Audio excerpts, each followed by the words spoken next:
हम लोग सभी country Kuwait, Oman, Bahrain, UAE का अटेस्टेशन, अपोस्टाइल, एचआरडी सब प्रोसेस करते हैं। अगर वो करना हो तो मेरा स्क्रीन पे नंबर दिया है, उस पर कॉल या व्हाट्सअप कर सकते हैं।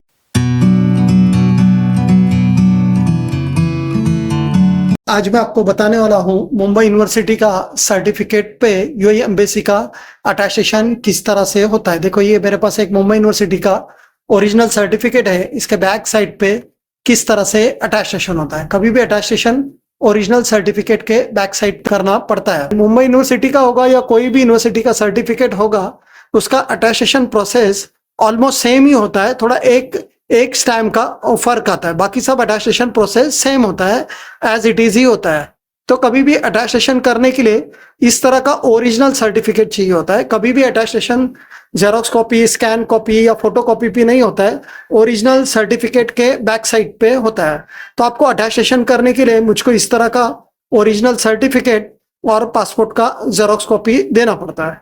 काफी लोग ये सर्टिफिकेट को सेफ रखने के लिए इसको लैमिनेशन करके रखते हैं, या फिर काफी यूनिवर्सिटी से सर्टिफिकेट लैमिनेटेड ही आता है। तो अगर वो सर्टिफिकेट लैमिनेशन किया हुआ है या लैमिनेटेड है तो उसमें कोई डरने की बात नहीं है। उसका बैक साइड से हम लोग लैमिनेशन रिमूव करके उस पर अटेस्टेशन प्रोसेस करते हैं।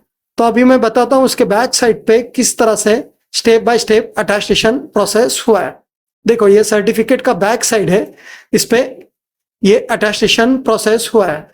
मेरे हर एक वीडियो में आपने देखा होगा, अटेस्टेशन का सबसे पहला प्रोसेस मैं बताता हूँ वो नोटरी से स्टार्ट होता है। मतलब इन वर्ल्ड में जितने भी कंट्रीज है, उसका अटेस्टेशन करना हो या अपोस्टाइल करना हो, कुछ भी करना हो, तो उसका प्रोसेस सबसे पहले नोटरी से स्टार्ट होता है। तो सबसे पहले आपको इस तरह से एडवोकेट से नोटरी करना पड़ता है। देखो, ये नोटरी का स्टैंप है, देखो यहाँ लिखा है नोटरी करके। ये नोटरी का रेड स्टैंप है, ये नोटरी का एडवोकेट का स्टैंप है और उसका सिग्नेचर है, और ये नोटरी के टिकट्स है।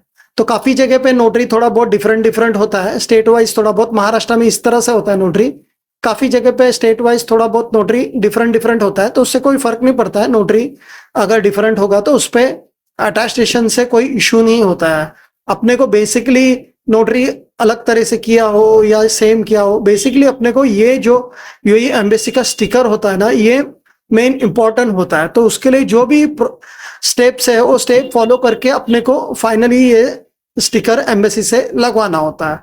तो एम्बेसी को जो भी है स्टेप बाय स्टेप अटेस्टेशन चाहिए होता है। सबसे पहले इस तरह का नोटरी करने का, अभी ये महाराष्ट्र का सर्टिफिकेट है मुंबई का, तो इस पे देखो महाराष्ट्र का होम डिपार्टमेंट लिखा है। देखो, home department, government of Maharashtra, मंत्रालय मुंबई। इसको काफी लोग जेडी भी बोलते हैं, किसको होम डिपार्टमेंट भी बोलते हैं, काफी लोग मंत्रालय भी बोलते हैं।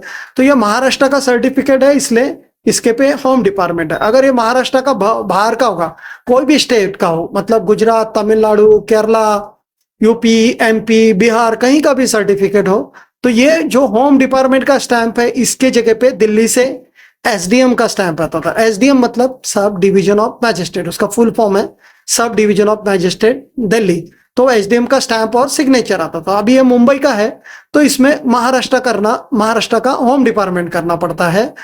और कोई बाकी का बाहर का स्टेट का होगा तो उसमें होम डिपार्टमेंट की जरूरत नहीं है, वो हम एसडीएम होके हो जाता है। तो ये महाराष्ट्र का है तो उस पर इस तरह से होम डिपार्टमेंट करना पड़ता है।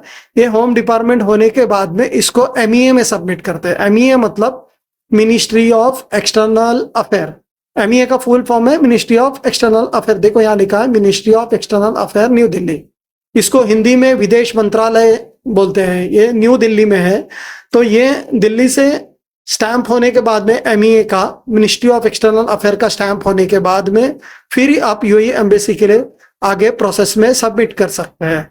तो आप एमईए में सबमिट करेगा तो इस तरह का एमईए का स्टैंप लगेगा। देखो यहाँ लिखा है ministry of external affair new Delhi.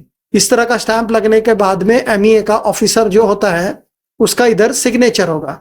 ये सिग्नेचर होने के बाद में इसको एम्बेसी में सबमिट किया जाता है। देखो, ये एम्बेसी में सबमिट करेंगे तो एम्बेसी में इस तरह का स्टिकर लगता है और ये एम्बेसी का स्टैंप, रबर स्टैंप लग के उस पर इस तरह का सिग्नेचर होता है। ये होने के बाद में आपका यूएई का अटेस्टेशन प्रोसेस पूरा हो जाता है।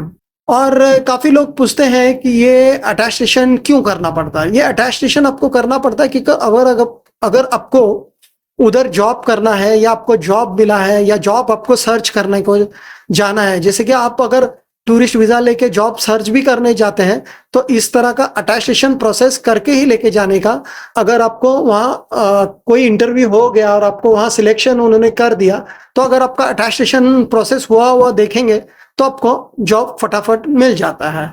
कभी और किसी को आपको कंपनी चेंज करना हो या आपका पोजीशन चेंज करना हो तो वीजा के लिए, ये प्रोसेस के लिए ये अटेस्टेशन लगता है। अगर ये अटेस्टेशन करना हो तो मेरा स्क्रीन पे नंबर दिया है, उस पर कॉल या व्हाट्सअप कर सकते हैं। और ये हम लोग सभी country, Kuwait, Oman, Bahrain, UAE का अटेस्टेशन, अपोस्टाइल, एचआरडी सब प्रोसेस करते हैं।